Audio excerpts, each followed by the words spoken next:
Well, Ben, thank you very much for joining me today. This interview's been a long time in the making, such is the nature of doing animation. This has taken me a while to to get both of these done. Thanks for your patience on that.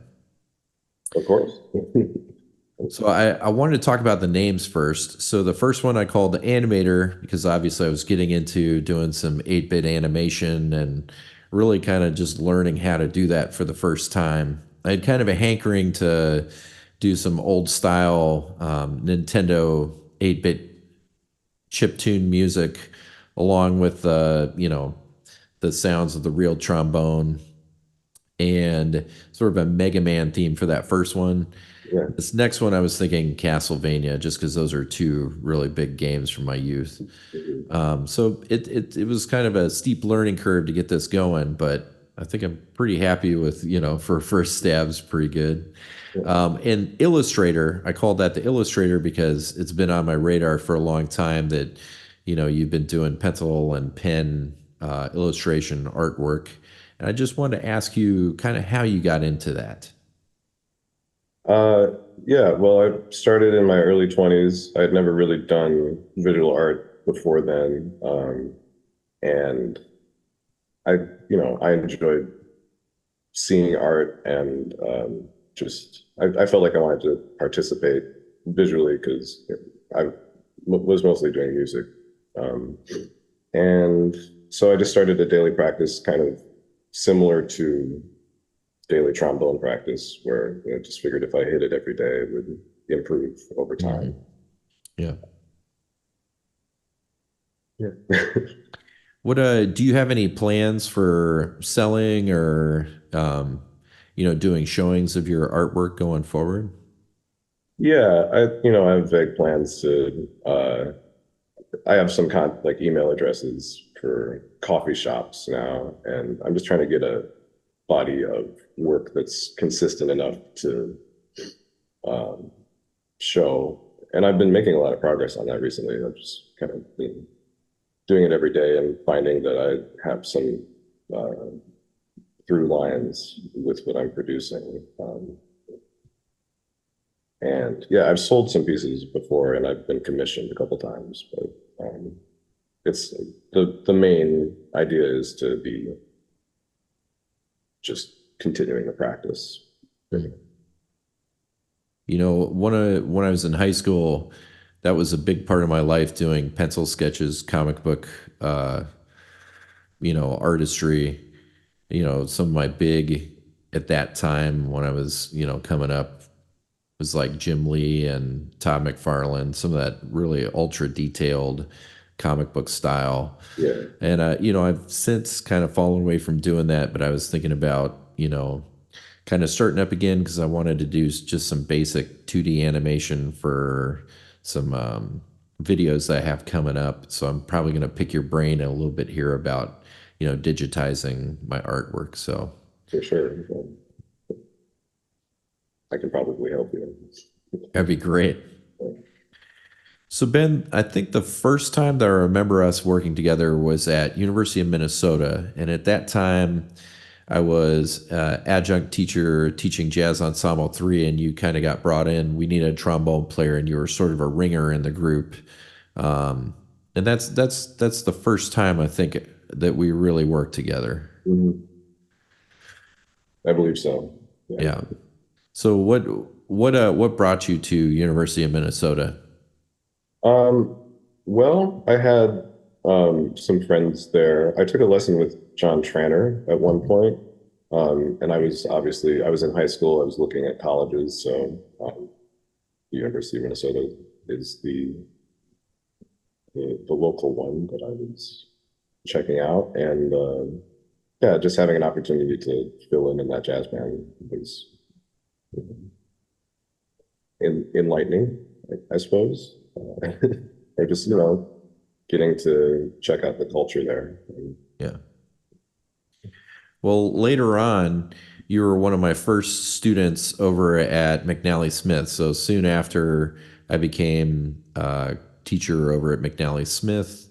Um, and something that struck me about you is, I've been playing with Devine and the Vagabonds pretty extensively. I mean, full time for several years, and then it was getting to the point where, I couldn't do it full time anymore because I had a bunch of stuff in town.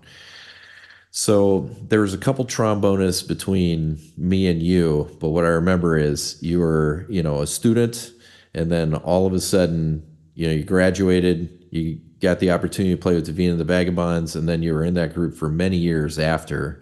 Hmm. So something I think would be interesting to talk about would be, how you were able to make that quick jump from being a student to a professional, and maybe a little bit about road etiquette, how you're able to, do so many dates with the same people in such tight quarters and be able to, make it for that amount of time. Yeah. Well, it, the quick jump was partially luck in that I got a call from her maybe a week after I graduated. Mhm. And I went in and auditioned. And then they called me the next day and said that I could play with them the following week at Memory Lanes. And I think something that they mentioned a lot during the audition was how important it was that you were a good hang and Mhm. um, that you just jive with the people in the group. And I did get along with them from the get-go. I felt like there was a connection there. So yeah, just maintaining that and just like caring about the people that you're playing with. You have to be right next to them all the time in a van, sometimes for 20-hour stretches, Mhm. driving to New York or whatever. And so everybody just has to take care of each other. Um, and I really, just because it was sort of the first thing I was doing out of college, it really became part of my identity. We were wearing that black suit with a white shirt and a Mhm. black tie all the time, and just kind of Yeah. like there's something about it, and yeah, it just fit my lifestyle in my 20s, to be traveling all the time. And so as far as like etiquette, just don't get wrapped up in your own stuff. Always be there for everybody if you can, and like take space if you need to. But yeah, I mean, it's really fun, to play music in general, and it can be the best thing to, just be working on a project for years at a time, and just always trying to improve it and with other people. So yeah, I recommend if you get an opportunity to do that, Mhm. that's it's a great thing. So, I kind of find as I've been in this business for a long time, there's just people that kind of forget that music is can be very fun and rewarding, and it's like everything is a complaint and a job, and it's like when I see that kind of turn, I'm like, oftentimes somebody kind of starts to fall off the, list. And it's like you just always got to hold on to, music's supposed to be fun and enjoyable for everybody. mhm. There's artistry involved, there's hard work, but at the end of the day, it's got to be a shared experience with the people you're with. Yeah, and that's part of what makes you an asset as a musician, Mm. even just on stage. It's like you have to have that attitude because it comes across in your playing and just like your body language and everything. Mm. So, Something I've always thought was important for me to be able to be successful is to be fluent in some very wildly different styles of trombone playing. So, and I see this in you as well, in that I've been playing salsa music for like 20 years or so. I know that you've been playing salsa for a long time. Again, with Devi and the Vagabonds, you've got that New Orleans trad jazz, light speed Americana and blues. Uh, playing with big bands and combos, improvising in a believable jazz style, and then playing top 40s gigs as well. So wildly different styles. Can you talk a little bit about how you prepare to do that? yeah, I think. one of the most important things to do is obviously to listen to the music that you and maybe even like transcribe solos from various different styles. Because there are things, even just listening to music, when you transcribe, you get a lot of information about like, if you were listening to 4 bars of a trombone solo in a salsa style, Mhm. when you write it down, you really you get a sense of like there are certain specific idiomatic things that happen in different styles that um, if you caught that, you sound more convincing. Um, and as far as it's all there's a similarity between salsa and top 40 and like New Orleans jazz. It's all a sort of vocal way of playing trombone, Mhm. I think, or that's how I conceptualize it. So uh, I think that makes it sort of easy, like to imagine that you're singing. Um, Mhm. that's been helpful for me. I always feel like, my favorite people to play a salsa gig with are also the same people that play the New Orleans brass band stuff. Yeah, Like there's something about um, where you sit in the beat, how you function, and the syncopation, and the big sound that kind of all of those things together makes it a really easy transition. Those are yeah, the people I feel like that do the best right away. right. And as far as like I play in a trad band with a few people that I also play in a blues band with, and that just feels so comfortable to me. Mhm. People who are making those transitions between saying, when you could do it together, it's very cool. Mhm. So another thing that occurs to me from that last question is, again, I don't want to bring everything back to making the transition to Davina, but I thought this was impactful that, at the time I was working with you, you were really into, this is what I remember, Robin Eubanks, you were playing kind of in that style. And then right after, you graduated, you almost immediately were on the road with Davina playing this real gut bucket tailgate style of trombone that I think was pretty new to you. And I remember us just working a little bit in lessons, but I mean, you pretty much had to kind of assimilate that style quickly to be able to be playing in that band. So, do you want to talk a little bit about making that quick transition? Yeah. Well, I had to put it together and get it together enough to survive at that point. And there was the necessity, and there was a lot of incentive. So I was checking out the music. I had an opportunity almost, probably 5 nights a week, like off the bat, to Mhm. practice doing it live, which was very helpful. If it was just like I had to do it every month and like had to just like nail it and work on it on my own, Mhm. it would have been harder. But like, yeah, working with Connor Mhm. Hammergren on the drums, his feel, I think, sort of demanded that I mean, everybody in the band, but it was just like, there's no other way to play. They were all expecting that. They were at least unified in that, so yeah, it was a good environment for learning it. Mhm. All those things were helpful. But yeah, and it was very intentional as well. I'm taking a little tangent here, but it's along the same lines. I heard you say this. So, uh, one thing that I remember really enjoying was, you know, like towards the end, I think it was over 365 gigs I played in a year because it was like doubled up on the weekends. I mean, Mhm. it was a sheer amount of playing was pretty crazy. Yeah.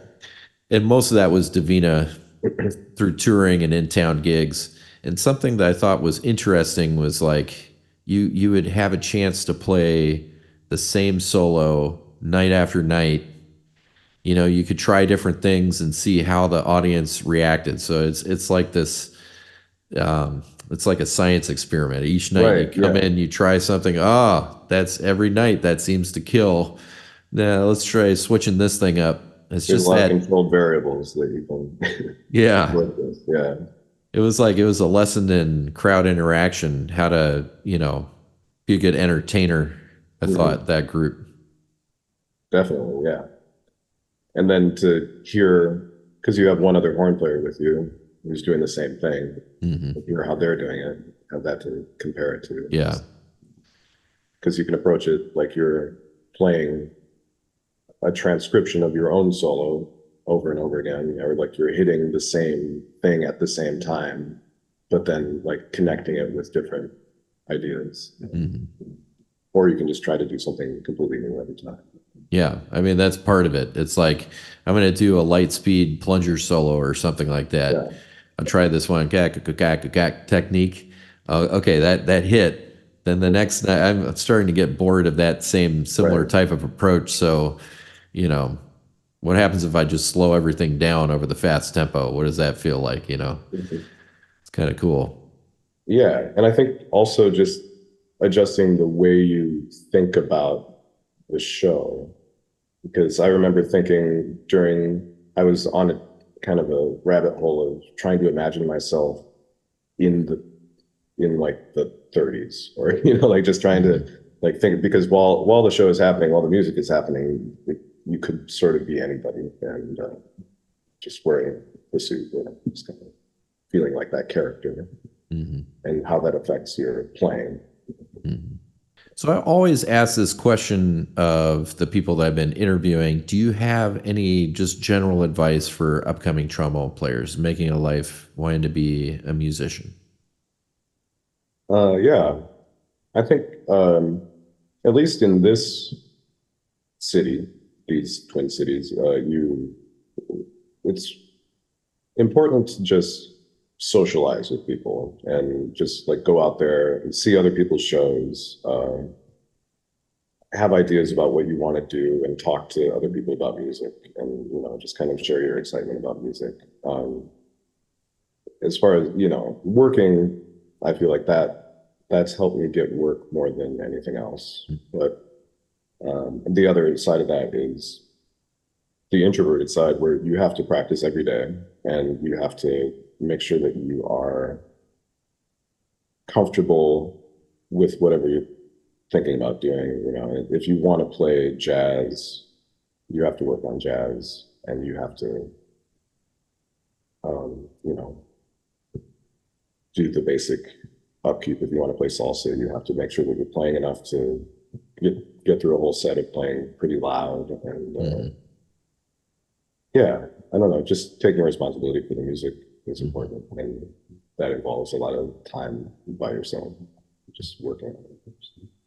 So Ben, usually I would say, well, let's go record this tune, but obviously this is something we've been kind of chipping away at for some time. So I just want to say a heartfelt thanks for, providing your beautiful artwork and for working with me for several years on this project between the Yeah, first and the second video. It's been definitely. great to get to reconnect with you and do something cool. It's been really fun. Yeah, great idea. I've been enjoying the animations and Yeah. music as well. It's fun. Different. Well, thanks very much. I'm going to sign off. Thank you so much, Ben. Thank you.